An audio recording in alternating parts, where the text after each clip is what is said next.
ക്രിസ്തുവിൽ സ്നേഹം നിറഞ്ഞവരെ, യോഹന്നാൻ്റെ സുവിശേഷം 3-ാം അധ്യായത്തിൻ്റെ 16-ാമത്തെ വാക്യത്തിൽ നാം ഇപ്രകാരം വായിക്കുന്നുണ്ട്: തൻ്റെ ഏകജാതനെ നൽകുവാൻ തക്കവിധം ദൈവം ലോകത്തെ അത്രമാത്രം സ്നേഹിച്ചു. ഈ ദൈവസ്നേഹത്തിൻ്റെ പൂർത്തീകരണം നാം കാണുക കാൽവരി മലയിലെ കുരിശിലാണ്. കുരിശിലൂടെ മാത്രമേ നമുക്ക് രക്ഷ സാധ്യമാകൂ എന്ന് നമ്മെ ഓർമ്മിപ്പിച്ചുകൊണ്ട് നാം ഇന്ന് വിശുദ്ധ കുരിശിൻ്റെ തിരുനാൾ ആഘോഷിക്കുകയാണ്. ഇന്നത്തെ വായനകളിലൂടെ നാം കടന്നു പോകുമ്പോൾ കുരിശിലൂടെ നമുക്ക് കടന്നു വന്ന രക്ഷയെപ്പറ്റിയാണ് നാം ചിന്തിക്കുക. ഇന്നത്തെ 1-ാമത്തെ വായനയായ സംഖ്യയുടെ പുസ്തകത്തിൽ മരുഭൂമിയിൽ കർത്താവിനും മോശയ്ക്കുമെതിരായി പിറുപിറുക്കുന്ന ഇസ്രായേൽ ജനതയെ നാം കാണുന്നുണ്ട്. അതിനവർക്കുള്ള ശിക്ഷയായി ദൈവം ആഗ്നേയ സർപ്പങ്ങളെ അവരുടെ മധ്യത്തിലേക്ക് അയക്കുന്നുണ്ട്. തങ്ങളെ തെറ്റു മനസ്സിലാക്കിയ ഇസ്രായേൽ ജനം മോശയുടെ പക്കലേക്ക് കടന്നു വന്ന് പരിഹാരം ആരായുമ്പോൾ ദൈവത്തിൻ്റെ കൽപ്പന പ്രകാരം പിച്ചള സർപ്പത്തെ മരുഭൂമിയിൽ ഉയർത്തുന്ന മോശയെ നാം കാണുന്നുണ്ട്. ആ സർപ്പത്തെ നോക്കിയവർ രക്ഷ പ്രാപിച്ചു, ആ സർപ്പത്തെ നോക്കിയവർ സൗഖ്യം പ്രാപിച്ചു എന്ന് വചനം നമ്മെ ഓർമ്മപ്പെടുത്തുന്നുണ്ട്.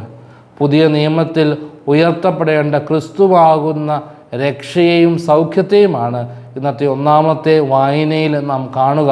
അതുകൊണ്ടാണ് യോഹന്നാൻ്റെ സുവിശേഷം 1-ാം അധ്യായത്തിൻ്റെ 14-ാമത്തെ വാക്യത്തിൽ നാം ഇപ്രകാരം വായിക്കുക: മോശ മരുഭൂമിയിൽ ഉയർത്തിയ പിച്ചള സർപ്പത്തെ പോലെ തന്നിൽ വിശ്വസിക്കുന്നവൻ നിത്യജീവൻ പ്രാപിക്കേണ്ടതിന് താനും ഉയർത്തപ്പെടേണ്ടിയിരിക്കുന്നു എന്ന് ഈശോ നമ്മെ ഓർമ്മപ്പെടുത്തുക. അങ്ങനെ ഉയർത്തപ്പെട്ട ക്രിസ്തുവിലൂടെയാണ് നാം ഓരോരുത്തരും നമ്മുടെ രക്ഷ സ്വീകരിച്ചതെന്ന് യോഹന്നാൻ സുവിശേഷകൻ നമ്മെ തൻ്റെ സുവിശേഷത്തിലൂടെ ഓർമ്മപ്പെടുത്തുന്നുണ്ട്.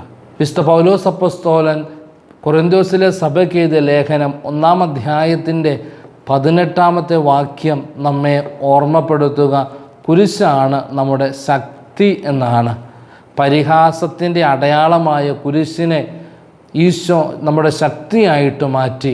ഈശോ കുരിശോട് ചേർന്നപ്പോഴാണ് അത് ശക്തിയായിട്ട് മാറ്റപ്പെട്ടത്.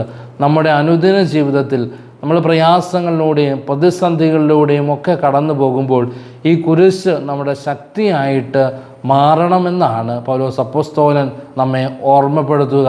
ഇന്നത്തെ സുവിശേഷത്തിലേക്ക് നമ്മൾ കടന്നു വരുമ്പോഴും ഈ ഒരു വലിയ സത്യമാണ് നമ്മൾ മനസ്സിലാക്കുക.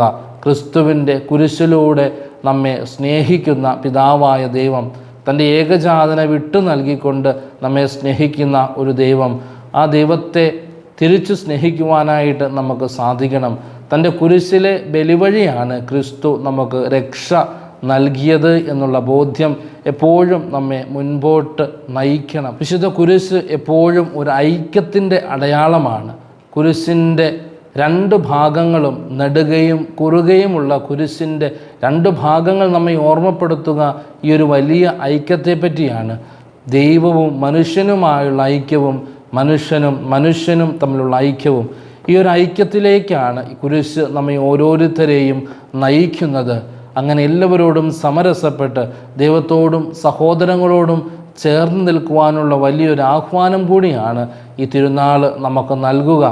ഈശോയുടെ കുരിശിൻ്റെ തിരുനാൾ നാം ഇന്ന് ആഘോഷിക്കുമ്പോൾ ക്രിസ്തുവിൻ്റെ കുരിശ് നമുക്ക് സംരക്ഷണമായിട്ട് ഭവിക്കാൻ, ക്രിസ്തുവിൻ്റെ കുരിശ് എപ്പോഴും നമ്മുടെ അനുദിന ജീവിതത്തിൽ നമുക്ക് രക്ഷയും കോട്ടയുമായിരിക്കുവാനുള്ള വലിയ കൃപയ്ക്കായിട്ട് പ്രാർത്ഥിക്കാം.